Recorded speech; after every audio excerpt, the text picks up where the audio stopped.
I was married to Emily for 17 years, and we never had kids together. She had been divorced before and had 2 daughters, whom I helped raise even before we got married. To me, our relationship only had minor issues. We always took pride in our open communication, whether we were talking about work, bedroom matters, or just sharing our feelings. We often spent evenings on the couch discussing life and philosophy. I believed we had a strong connection and a satisfying, passionate sex life. We both stayed fit and lived a healthy lifestyle. I worked in the medical field, and because of the demands, I had been working a lot of overtime. For the past 5 months, Emily had been working from home in legal consultancy, which created some distance between us, but we still stayed close on our days off. Last night, I changed the filter on the Dyson fan in our bedroom and asked Emily if I could use her phone to update the app and reset the filter alert. As mine was charging by the front door, I noticed she had set up a pattern unlock on her phone, which made me curious, but I didn't mention it. While searching for the app, a Snapchat notification popped up. My stomach dropped when I read the message that said, "I'll bring the special toy." I understood what it meant, but my mind went blank. Emily noticed something was wrong after I spent a few minutes just staring at the bedroom fan in shock. She has a mandatory quarterly business trip out of town, which takes her 2 states away for 5 days each quarter. I realize it must be about her upcoming trip on Monday. I've been a silent observer on Reddit for years, reading hundreds of stories that started like this, never once imagining I'd be the one sitting on my bedroom floor, feeling cold and dumbfounded. I finally managed to say, "Oh, just getting info about the IP and router. That's how the fan connects through the app." Yesterday, she logged into Facebook on my Chromebook. I took a week off on short notice. My supervisor is a good friend, and once I explained what I might have discovered and what I had to do, she agreed I needed the time. I've been up all night reading Emily's chats. Emily just left for the office, and I made sure to check her Google location history. My paranoia is at an all-time high, and it's hard to even look at myself in the mirror. She has no clue I saw that Snapchat notification. I managed to log into the messaging system. Verizon uses signing in under her name and number. There are over 1,500 messages dating back to February of last year. Texts, memes, flirty pictures, and some explicit ones too. She stopped using Verizon's messaging app about 3 months ago. She didn't stop texting him, though they just switched to Snapchat for more discretion. I'm not on any social media at all, so I'm completely out of the loop. I recently discovered you can't log into Snapchat through Facebook, but it only requires an email and password. She used this Chromebook to do that. Just 3 nights ago, she was lying next to me in bed, rubbing my back while I fell asleep, and she was messaging and sexting him. It's a younger guy from her work married with 3 young kids. He and his wife have Facebook accounts. I've met him twice, and even shook his damn hand and met a total loss, again pacing around the house I custom built for her for hours. I almost feel numb. What little I can process is pure white-hot rage. I logged into Snapchat and saw everything I called my best friend who's been divorced 3 times. Don't get me started on his terrible taste in partners. He recommended a ruthless lawyer. I plan on recording and saving everything. There are pictures of them having sex, and I'm sure she has videos too. I wish more than anything that this was just a bad dream. Emily has said terrible things about me to him, revealing my insecurities and telling him she loves him. It seems like their relationship is just about sex, with no long-term plans, which in some ways makes it easier, but also so much worse. She's throwing away our life for this fling. She knows that cheating is something I can never accept. Normally, when she leaves for her meetings, I take her to the airport, and we have a long, loving goodbye. I can't even think about doing that now. My friend advised me to print out everything and see if I can recover any messages from Snapchat. From what I understand, that's not possible unless I have her phone. Today my plan is to meet with the lawyer I am paying an exorbitant amount to get an appointment on short notice. I need to get the ball rolling and hopefully have a plan of action. I really want to book a flight and follow Emily to the hotel where she's staying to catch her in the act. I have access to her hotel booking options and have added myself as a contact person so I can get a room key without alerting her. I think I'm just going to log into the messaging apps when I get into town and watch it unfold in real time. If I could get the divorce papers ready in time, I'd hand them to her. Instead, I'm just going to give her the printout sits, a 600-page PDF. His wife accepted my friend request on Facebook. I'm debating whether to send her everything. Now I am strategizing now, trying not to lose any advantage. My plan is to fly there Monday afternoon, log into the messaging apps to see their conversations, and get a room key to my wife's room. I'll leave the package in her room along with my wedding ring. Then I'll sit in the bar and watch my phone light up. I'm going to call her lover and tell him to meet me in the lobby or bar and bring my wife down. I'll inform him that a similar package is being sent by certified mail to his home address to his wife. At the same time, I'll send a Facebook message to her. It feels petty and weak, but I want to rage and scream, and yet I feel so helpless. This morning, all I could manage was a quick peck on her cheek as a goodbye. I can hardly bear to look her in the eye. Somehow I have to make it through the weekend. I'm wondering, is my spiteful, hate-fueled plan worth it? At this point, I just want to inflict emotional pain on her. I feel gutted and emasculated. I won't entertain any apologies, because this is the one act that's unforgivable. Cheating takes so many deliberate steps, and any one of them could have been stopped before the sin was complete. But once it's done, it's done. Should I confront her tonight, or catch her in the act? I'm thinking about not updating anyone on this, and possibly never using social media again. In the future, I want to be with someone who values fidelity and trust like I do. By the way, I found this special toy. We already have a chest full of adult toys, but this one was already packed in her carry-on. It's a remote control vibrator that can be operated by an app, and it looks expensive. I'm meeting with a lawyer in 90 minutes. When I met her, she was surprisingly kind and even compassionate. She told me that her job is to fight for my future, and my job is to be completely honest with her and not make her job harder. I went to Kinko's and printed out the file. It cost $534 for color printing because I wanted the pictures to stand out. Shout out to Chris at Kinko's for staying calm when the nude photos started printing. He asked what it was about, so I explained, and he was surprised but shook my hand and said he was sorry. I went home and crashed for about 3 hours, and Emily came home around 7:30 p.m. as usual. The lawyer advised me against any dramatic confrontation, like something you'd see in a movie, saying it would just make me look bad. So, for those hoping for high drama, I'm sorry, but she's right. There are really only 2 ways to handle the divorce, contested or uncontested. The lawyer said I would have to inform Emily that I've hired an attorney, and she would need to either contest the divorce or we'd go through mediation and file from there. Emily got home about 2 hours ago. I asked her if there was anything going on that she wanted to talk about. She said nothing other than the election. She then asked what was bothering me. Sure thing here is the reworked part 6 of the story with the specified guidelines. I wanted to cry. But honestly, I felt like I was crying out inside.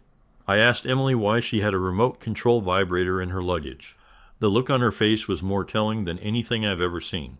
She looked panicked, went pale, and started breathing faster, breaking into a sweat. I asked why she had something like that and who had the code and app for it. She stammered, and the tears began. As I pulled out my 3 file folders of text exchanges, I asked if the app's wife had the app. Emily cried and pleaded that she could explain. I told her she had 5 minutes to do it. Of course she couldn't. I told her exactly what my attorney advised me to say. I also told her to leave. She screamed that it was her house too. I calmly told her that might be true, but I would notify everyone about her affair and betrayal. Even the girls would know. Or she could leave now and find temporary living arrangements. After all, she'd be at her work conference for a week. She was speechless. I calmly pulled up her Facebook and showed her the app's wife's profile. I said, "Do you want me to tell her, or are you going to do it right now?" Tears, moaning and pleading followed with, "I love you." And it wasn't supposed to go this far. Then my favorite, "You can't do this." I said, "Well, it looks like I'm doing it," as I sent the app's wife a message with a file of their escapades. I prefaced it with apologies and a brief explanation. I haven't heard back from her. I started flipping through the stacks of paper, randomly reading excerpts out loud to Emily. I just wish we could spend the day attached to each other. Just you inside of me. You feel so much more intense than any other woman I've ever been with. Emily kept crying, begging to talk about us, saying our marriage could survive her mistake. I told her straight up that I would never forgive her, that her word meant nothing, and that she had destroyed the last 17 years of our lives. I'm still thinking about reporting her to HR, and I'm definitely going to let everyone know that she ended our marriage through her betrayal. Thank you to everyone who reached out to me. I feel awful that I can't respond to all the messages and comments. I have a therapy appointment scheduled for Tuesday. Right now, I feel a bizarre mix of exhilaration and profound despair. I'm shaking and feel incredibly low. Part of me feels like I want to die. The house is hauntingly quiet except for her crying and moaning. I told her not to come back after her trip. I'm currently sending friend requests and trying to get everyone on my page. I'll send the information to everyone that way. I'm going to wait until the morning to call the girls. I raised them from when they were 11 and 6. They're women now 28 and 23. I have no idea what to tell them or how to handle this situation with them. I'm going to provide more background on our situation to help explain why I feel the way I do. My original post was pretty much a stream of consciousness and felt as disjointed as I did. Then I went to college in Las Vegas in the mid-90s and graduated in 1999. I had a blast there, and to put it bluntly, I got around a lot. It was during this formative time that I decided I never wanted to marry. I saw marriage as an outdated concept that essentially removes your agency, and I definitely did not want children. After graduating with my degree in nursing, I quickly excelled in cardiovascular intensive care. I moved back home to Texas in 2001 and pursued my master's degree to become an advanced practice RN nurse practitioner with a specialization in CV surgery. While I was achieving this, I decided to pursue medical school and adjusted my coursework accordingly. It was then that I met Emily, my soon-to-be ex-wife. Emily was a short, chubby, I believe the kids today would say, thick, red-headed firecracker. We met during an intense medical emergency. The attraction and the dating were both intense. Within 3 months, we were saying, I love you. Emily was a mother of 2. Remember, I wanted to be child-free who had been divorced for about 2 years. When we met, she was just getting out of an on-again, off-again relationship. We dated for about 2 years before she gradually introduced me to her daughters, who were 11 and 6 at the time. One night, she sat me down for a serious talk about our relationship, where we stood, and what she needed and expected from me or any future partner. She basically said it was time to either get married or move on. I was still against marriage, and she respected that. She was giving me time to think about our future together. She made a good point. We were living together, had each other listed as emergency contacts, and joked that the only thing missing was being on each other's insurance. It was an honest conversation, and we agreed to continue for a bit longer. But ultimately, I would have to make a decision. 2 weeks later, I got an acceptance letter from a medical school about 2 hours away. I was over the moon, but also devastated. I had just celebrated my 26th birthday and was on the brink of achieving a huge life goal. But then reality hit me hard. I'd hardly see Emily or the girls' doubt started gnawing at me. Being a medical student, then a resident, and eventually a fellow was going to be a roughly 7-year grind. During that time, I wouldn't be able to earn enough to support the lifestyle we had become accustomed to. I thought about 7 years of loans, debt, relentless work, and the prospect of losing her. So I made a tough choice. I declined the offer and decided to pursue a master's in nursing administration. Instead, we got married in July 2003. It was a small, intimate ceremony with just close family and friends. While my parents adore the girls, and rightly so, they have always kept their distance from Emily. On Monday, when I told my parents about the affair and the possibility that the girls might not be as involved in their lives anymore, they admitted something that hit me hard. They felt Emily was damaged goods because of her previous marriage and believed she forced me to compromise. That really struck a chord, and to some extent they were right. After I graduated, I realized I didn't want to be stuck in a managerial role. I'm a handsome guy who loves taking care of patients.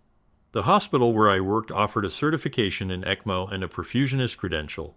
The application process was fiercely competitive, but I got in. For the past 11 years, I've been deeply involved in ECMO and all related procedures. It's been an incredible experience filled with both challenges and heartbreaks. About 5 years ago, my soon-to-be ex-wife, Emily, decided that working as an RN on the hospital floor had run its course for her. She wanted a more straightforward 9-to-5 job that didn't involve patients or the usual hospital drama. Through a friend, she landed a position at a multi-state legal consultancy that specializes in medical legal suits. Her job involves abstracting data from patient charts and presenting it as needed, so that's the setup. On Saturday morning, 2 days after discovering her affair, I barely slept. I had dark, disturbing thoughts about my future and life I had, and still do, thoughts and scenarios of death and violence upon them and myself. I was in the kitchen making breakfast, just some eggs and toast, when Emily walked in still bleary-eyed from sleep. She asked if I could make her some too. In response, I threw my breakfast in the trash right in front of her. Then I loaded up my record player and blasted music from my youth at a loud volume to keep her from trying to talk to me. Not the most mature move, I know. I started what I call pain shopping, reading through the printout of her messages in order. It's something I'd both recommend and warn against. By the afternoon, I had switched from punk music to breakup songs by Chris Isaak and Ray LaMontagne. Emily approached me again, this time almost indignant. She demanded to know what good it would do to inform the other guy's wife. I stared at her for what felt like forever, shocked, and told her that at least the other guy's wife would get a chance to make an informed decision about her future, instead of sacrificing for someone who would betray her so selfishly. Apparently, my message to the app's wife had been received and things were not going well for him. Emily sat down on the couch, starting to tear up. I told her I was cried out, or more accurately so numb, that I'd cry later when I was done doing what needed to be done. She asked timidly, all the indignation and bravado gone from her voice, what else I had to do. I told her my goal was to ruin her life and make her feel the pain I was experiencing. I said that if she had any respect or love for me, she would open her phone and show me everything. She refused, saying it didn't matter and that I would just hold it against her. I told her that part of me, the completionist in me, needed to know. She refused again and retreated to the guest bedroom. I found her HR details and new hire paperwork from her company. They have a corporate compliance line, so I called and left a detailed message. I informed them that Emily and the app had discussed client information, including protected health information, using an unsecured, non-approved messaging system. I also mentioned that she was his acting supervisor on 2 projects during the time they were exchanging sexually inappropriate messages. Lastly, I pointed out that they both used their subsidized phones to transmit pornographic materials, pictures, sexes, and videos. That was a big no-no as well. My whole life I've seen myself as a peaceful and rational man, but this situation has shattered that part of me. I don't know where all this anger is coming from, and it's worrying me. Like, will it ever stop? I know that in the long run, to truly move on from this, I will need to accept her apology and forgive her mistakes. I just don't know if I'm capable of doing that, and it scares me. That evening, I continued notifying family and friends about what happened and her actions. I called a physician friend and requested a favor for a checkup and an STD test. He had questions and I answered them. My eyes grew heavy around 8 p.m. Sunday D-Day 3. I decided to drive to see the girls. They're about 3 hours away. The youngest is still in college for another semester. Maybe longer due to the chaos of 2020. I've had strong feelings about them since all this began. I've developed a respectful, friendly relationship with them, but it's not really a fatherly one, especially with the oldest. We're polite to each other, but there's always that "you're not my dad" vibe between us. The youngest isn't as distant, but when they're together, it's more obvious. I left early on Sunday, around 5 a.m., and got to their condo just after 8:45 with colashes and good coffee. They were immediately worried about their mom. Before I said anything, I told them point blank about the situation and that their mother would probably be moving out in the next 3 to 6 months. It was best to do this in person. I told them everything. They were disappointed in her. I made it clear that I wasn't there to make them choose sides. They are adults and part of a unique situation within our relationship. If they decided they didn't want to interact or have a relationship with me, that was okay. I would be somewhat let down, but also relieved. I told them, however, that our relationship or lack thereof shouldn't interfere with their relationship with their grandparents. My parents, they both agreed they'd like to keep in touch with their grandparents. I left around 11 a.m. and headed home, stopping at my best friend's house where I broke down and cried a little. I had done my best to help raise those girls since their father was mostly absent during their childhood and had started another family 6 hours away. My best friend decided I had drunk enough over the past 72 hours and needed to sleep, so I crashed at his place that night. I noticed Emily had been blowing up my phone after I left the girls' place, but I was too tired and in too dark a place to care. On Monday, the 4th day of all this, I got home around 8 a.m. and noticed her Porsche was still there. For a moment, I thought maybe she had taken an Uber or something to the airport. But no, she hadn't. She was up and had made breakfast.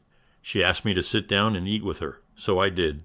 She asked how it tasted, and I told her it tasted like nothing. I said I'd had a hard time tasting or feeling anything other than bitterness and anger for the past 5 days. She had called in sick to work and didn't go to her quarterly meeting. She tried to start talking about how worried she was for me and how much she loved me. She mentioned that her oldest daughter had called her yesterday around noon and was deeply disturbed by her behavior. I laughed, but it wasn't a funny laugh. It had a manic feel to it that took me aback. I said, "Oh, you love me so much that you had a 1.5 year affair behind my back. You love me so much that you slept with another married man. You loved me so much that you threw away nearly half my life." She had never given me a reason why she did it. I told her that, and it made everything so much worse. I went to the liquor cabinet and pulled out the bottle. I downed the rest of the Glenfiddich, about a third of the bottle that was left. I told her I was sorry I didn't offer her any. It was because she didn't deserve any. I went to the bedroom and began pulling down all the pictures of us and her from the walls. I placed them on the kitchen table. By the time I finished, she had already left. My attorney's paralegal called to let me know the petition for divorce was ready. I needed to sign off on it before it could be filed and served. I read through it quickly, still buzzed from the premium scotch I assigned, and sent it off. I also received a message from the app's wife. She thanked me, albeit reluctantly, for the horrible but necessary revelation. She declined to speak with me, but wanted to let me know she had found texts and videos of him with other women besides my soon-to-be ex-wife Shed, kicked him out, and was planning to see an attorney soon. They live in California. He's in serious trouble. I spent the rest of the evening listening to music and having a few more drinks. I fell asleep around 4 p.m. I heard her come home around 10 p.m. and saw her break down when she saw the pile of pictures and mementos from our life together. She started sobbing and begged me to talk to her. I asked her one question: why she kept saying she didn't know I called her vile names, and reminded her that she made so many decisions to get to just the first text I was loose with my words fueled by the alcohol. In a twisted way, I started taking off my clothes and told her she threw away something valuable, pointing to my body, just for some pot-bellied needle-dick guy who wouldn't offer her anything meaningful. She lit some candles and begged me to sleep with her. I turned on my camera and told her to repeat what she said. For some reason, my lack of interest didn't convince her that I was really done, so I went ahead and recorded everything. Afterward, I felt a mix of emotions. Part of me still wanted her, but it hurt too much to keep thinking about us. We fell asleep together, and I woke up with a hangover, struggling to even look at myself in the mirror. My therapy session lasted 2.5 hours and was really intense. I didn't know she had followed me there, and she wanted to know what I was doing. I told her I was getting therapy for the emotional trauma of realizing I had wasted so much of my life on someone who couldn't even explain why she betrayed me. I was loud and teary-eyed during our exchange. My soon-to-be new therapist saw most of it. I let my anger out, calling her terrible names and saying I wished she were dead. The session was draining and intense. The therapist gave me some sedatives and set up another appointment for Thursday. We talked about my anger, betrayal, and feelings of being less of a man, and I shared my fears about the future. I told him that last week I felt like a complete person with goals and a partner to face challenges. Now, I felt like a ship without a rudder, lost, powerless, and directionless. The therapist started to explore the reasons behind my feelings, asking a series of probing questions. The most impactful suggestion was to calmly ask my soon-to-be ex-wife what in herself allowed her to do this to me. He recommended laying out clear boundaries for any future physical interactions, advising against it altogether. Unless reconciliation was truly my goal, I cried and raged through the session, leaving completely exhausted. STBXW was still waiting outside when I left. I ignored her questions and pleas and headed to a doctor's appointment for STD testing. I briefly explained the situation to him, and he advised cutting back on alcohol and using the sedatives cautiously. Back at home, I continued packing up my things. I've decided to move out. I called work and requested a face-to-face meeting. Given my current state, concentrating on life and death issues at work seemed impossible. At the hospital, I formally submitted my resignation with a 6-week notice. I explained that my soon-to-be ex-wife's actions had made our home very stressful, and staying there would hurt my patients, my team, and me. I then went grocery shopping, deciding to follow the advice from both my therapist and a doctor friend to eat better and stop drinking. When I got home, she was in the dark living room, drinking wine and going through pictures. She was dressed for a date night, but her makeup was a mess. She tried to hug me, but I gently pushed her away and started recording on my phone. She began crying again and told me that the other guy's wife had called her and said he had been with other women, not just her. She admitted she was a fool and agreed that all the awful things I had called her were deserved. She begged me to reconsider our relationship, but I asked why she cared now when she didn't think about us while she was betraying me. I told her her tears and apologies seemed more about being caught than truly feeling sorry for what she had done. I felt like she was more upset about having to start over than about losing any real love for me. I reminded her that she had abandoned her love for me and us 2 years ago. When she started the affair, I calmly told her about my call to the corporate compliance line and listed the rules she had broken. Even though I was shaking, I kept my voice steady. It felt like a flood of emotions was hitting me all at once, some relief mixed with an overwhelming emptiness. Afterward, I put away the groceries I bought and made a small sandwich. I went to bed feeling both exhausted and numb. She was still there, so I took out my phone and recorded our conversation about what my therapist had said about our physical relationship.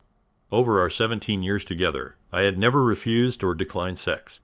I asked her to sleep in the guest bedroom, but she refused, so I decided to sleep elsewhere. After the conversation, I felt a deep emptiness. I reiterated that she had abandoned her love for me or for us 2 years ago. When she began this affair, I continued to remind her of the corporate compliance line call and the specific violations she had committed. I didn't raise my voice or let my anger show, but I was shaking with the intensity of it all. It felt as if every emotion was rushing out of me at once, elation mingled with an overwhelming sense of loss. Afterward, I managed to make myself a small meal and went to bed. She was still there, and once again, I pulled out my phone to record our conversation. I reiterated my request for her to sleep in the guest bedroom, but she refused. I decided to leave instead. I woke up to find her curled up next to me. I quietly slipped out of bed and did some light exercises to clear my mind. I've been working on updating my resume and sending out applications. There's a chance I could be working in Portland by the end of the year. As much as I love my parents and will miss being so close to them, I need to get out of this city. The thought of running into her after everything that's happened is something I can't bear. I need to break free from this place and erase every reminder of my pain and years of compromise. It was a gloomy day with rain falling intermittently. I met up with my best friend for an early dinner and gave him a rundown of the situation. We decided to skip the drinks for once. My attorney assured me that relocating won't impact the financial settlement, which is a relief. I plan to live off my toe until the end of October and use my share of our liquid savings to cover the move and get settled in my new location. Despite trying to laugh at my friend's jokes, it feels like an effort. I find myself sinking into a deep emptiness. That pulls me down with a powerful force. I've never seriously considered ending my own life. But lately, I've been having troubling daydreams about what it would be like if I weren't here. I'm planning to discuss everything with my therapist tomorrow. My soon-to-be ex-wife has been sneaking trips to the library using Google to keep track of my movements, all while claiming to be sick, but still attending her meetings. She's been in bed again just like the past few nights. She seemed to have picked up on my comment about the only sex I want being sadistic. I admit during the intense and rough sex we had on Monday, I felt a strange rush, almost like a runner's high, but it quickly faded into self-loathing the next day. I'm wrestling with feelings of guilt and anger, questioning whether I can ever truly forgive her or move past what happened. I set clear rules for any future encounters and recorded our conversation on my phone. I made it clear that these rules didn't mean we were reconciling or that I wanted to get back together. I also told her this might be a case of hysterical bonding, which isn't healthy or helpful. I warned her I wouldn't be gentle or considerate of her feelings during any encounters. She looked teary-eyed, nodded, and quietly said she deserved it before getting into position. I woke up to find her cuddling me. I lay there for a while, feeling her breathing change and sensing her gaze. With my back turned, I asked what her meeting was about. She said it was with an HR representative and expected it to be unpleasant. I agreed. She then asked if there was anything she could do to make things right or restore balance between us. I told her there was nothing she could do. She suggested an open marriage on my end where she wouldn't pursue anyone, but I could. I chuckled and declined. Trust was shattered, and that was something she couldn't offer back. We continued this conversation with me. Facing away from her, it's easier than looking at her. Seeing her face just makes me angrier. I asked what I did in the marriage that made her so unhappy. She felt this was her only option. She said I was beyond great. I chuckled again, noting that apparently that didn't matter. She described the affair as an adventure, a rush she craved. She admitted she didn't realize until it was too late how much harm it would cause if it were discovered. She said it was a mix of relief and unforgettable pain. When I confronted her, I got up and made breakfast for us. At my therapist's office, I shared my plans regarding work and the responses I'd received to my job applications. I also talked about everything involving soon-to-be ex-wife and the sex. We discussed my suicidal thoughts and the steps to address them. He was supportive and non-judgmental, encouraging me to stop and process if needed. The session was brief, but I felt a strange sense of calm afterward. It was as if nothing mattered for now. Everything just was. When I got home, she was sitting in the living room. She informed me that she had been fired for breaching client information and violating data security protocols. I responded with a simple, "Well, that's too bad." I exercised and prepared a nice dinner, which she joined me for. We didn't speak much during the meal. Afterwards, she told me that the app had also been fired. I responded with a simple good. She mentioned she hadn't had any contact with him for 5 days. I asked, why not? They were both free now, so she could fly out to her soulmate and enjoy themselves. She insisted that I was the only one she wanted. I told her that I had given her everything, and it still wasn't enough for her. I thought about our nearly 20 years together and pointed out that, despite many chances with others, I had stayed faithful and made compromises, like putting aside my dreams of medical school to be stable and accepting children I didn't want, all because I believed in our love. Now, I felt bitter and angry, thinking those compromises were pointless. I said if I could go back in time, I'd tell my 26-year-old self to walk away from her. She asked again what she could do to fix our relationship. I told her I would never compromise for her again, so a healthy relationship was impossible. I said I would never love her again and that, at best, I would only see her as a sex toy.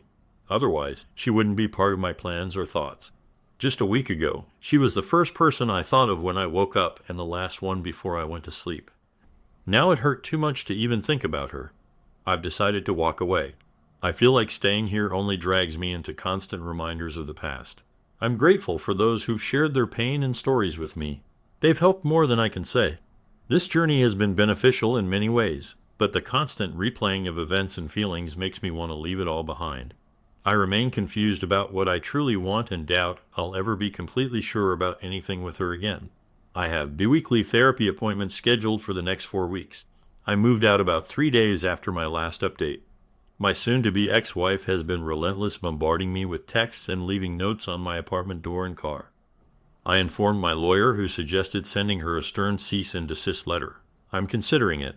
My therapist has praised my progress and is confident that I can handle the anger, despair, and depression that initially overwhelmed me. I agree with this assessment. The night before I moved out soon-to-be ex-wife and I had sex one final time, I made it clear that it meant nothing to me and wouldn't change my stance on reconciliation. She claimed to understand, but her persistent attempts to communicate make me doubtful. She was served the divorce petition in the first week of October. The love bombing and attempts to win me back have been intense, bordering on psychotic. The earliest possible hearing might be in January. If she remains true to her word, it will be a swift process. If she chooses to fight, so be it. She got a new job about a week after being fired, showing how important connections can be. Overall, I'm doing well. I've accepted her flaws as a person and as a spouse. I've told her I will never forgive her, only accept what happened and move on with my life. In the last 3 weeks, I've had 2 unexpected but positive surprises. My stepdaughters came to visit. I made it clear that if their mother had pressured them, they didn't have to come. My oldest stepdaughter insisted on coming anyway. During their visit, they told me they had a long talk with their mother about the affair and our relationship. My oldest stepdaughter, who had always held a grudge against me, apologized. It turns out her previous assumptions about me were wrong. When I first met my stepdaughters, soon-to-be ex-wife, and I had been dating for about 4 months, during that time, there was definitely some overlap with the on-again, off-again guy.